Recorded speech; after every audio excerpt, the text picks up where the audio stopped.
na falsafa zilizotangulia kwenye nchi za masuala ya ujamaa na kujitegemea pengine, lakini watu wana hofu, hawana ile financial freedom, hawana ile economic freedom.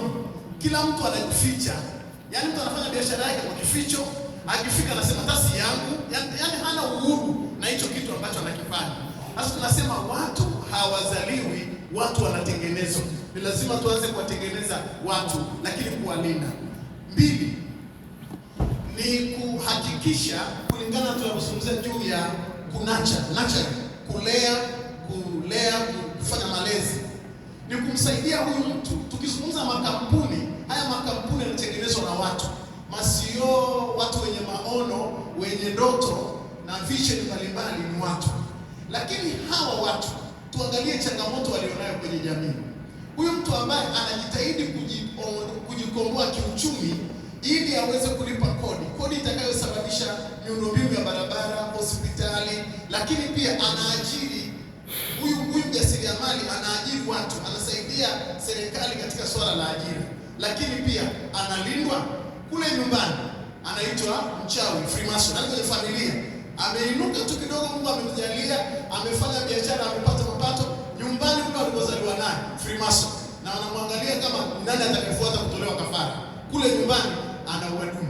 Lakini akija kwenye jamii ya kawaida, unakuta wamepewa majina mabaya, wanaitwa mafisadi, wanaitwa majangili, wanaitwa sijui wahujumu uchumi. Na hasa hiyo sasa imekuwa kama ni jambo la kawaida, mtu kuambiwa mhujumu uchumi, yaani kitu cha kawaida.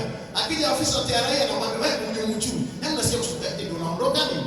Kwa hiyo kuna mambo ambayo lazima tuangalie vizuri katika kulea, kutunza na kuheshimu wale watu ambao Mungu ametupa katika nchi hii, wanaothubutu kufanya kitu, ambao leo tunawaita wajasiriamali, tunawaita wawekezaji wa ndani. Nyumbani wanaitwa wachawi, wanaitwa Freemason, wakija kwenye jamii wanaitwa sijui majangili, mafisadi, wanaitwa ni watu ambao wanahujumu uchumi, wana taswira mbaya. Wakati mwingine pia ukifika kanisani utaona mtu anasema nao matajiri hawataona uzima milele. Naona shughuli walionao.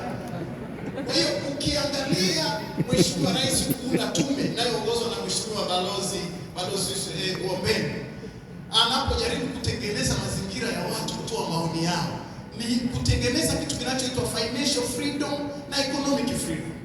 Na ili iweze kufikia hapo, lazima hawa watu wathaminiwe. Kwenye presentation ya Profesa Aikaeli amesema kutengenezwe sera ya kulinda watu hawa walindwe. Hivi vichwa vilindwe jamani. Ngoja nizungumze kidogo. Mfano, kuna siku moja ilitokea muumini wangu mmoja amemaliza ibada tu ya morning glory, ibada ya masifu ya asubuhi. Akanifuata ofisini.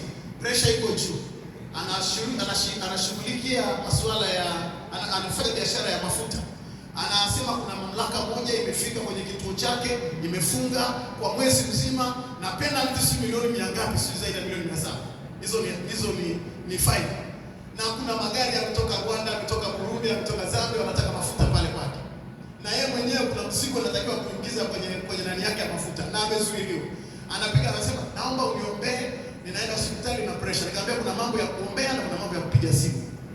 Haya sikuombee, haya nitapiga simu Wizara ya Fedha. Niwaulize, hivi kwa gharama hii yote na kodi hii inayopotea kwa hii miezi mitatu, huyu mtu amefanya jambo gani gumu la kufungiwa na kuzuiliwa kuendelea na biashara? Lakini hata kama ni hivyo, hakuna njia nyingine.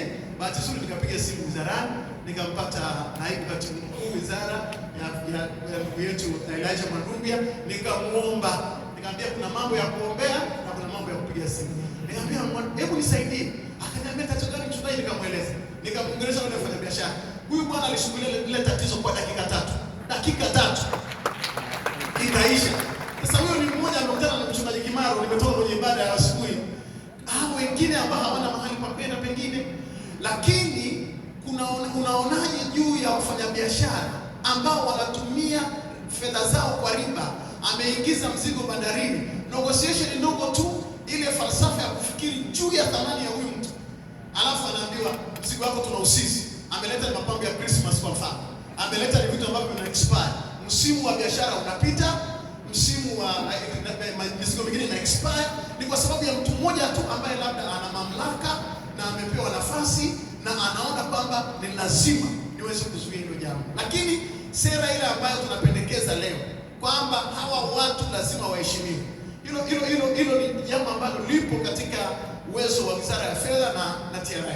Lakini kuna jambo nyingine kubwa ambalo viongozi wa kisiasa, kwa mfano, wanakwenda kwenye biashara ya mtu, wameenda na waandishi wa habari, wanafunga biashara, wanazungumza maneno pale ambayo yanamharibu mtu psychologically, na yanafika mahali ambapo huyo mtu anakosa kujiamini na anakosa pia kuaminiwa, kwa sababu wale wanaandika barua, wanaandika habari sijui atumbuliwa, sijui afungiwa biashara, ni mwizi au fisadi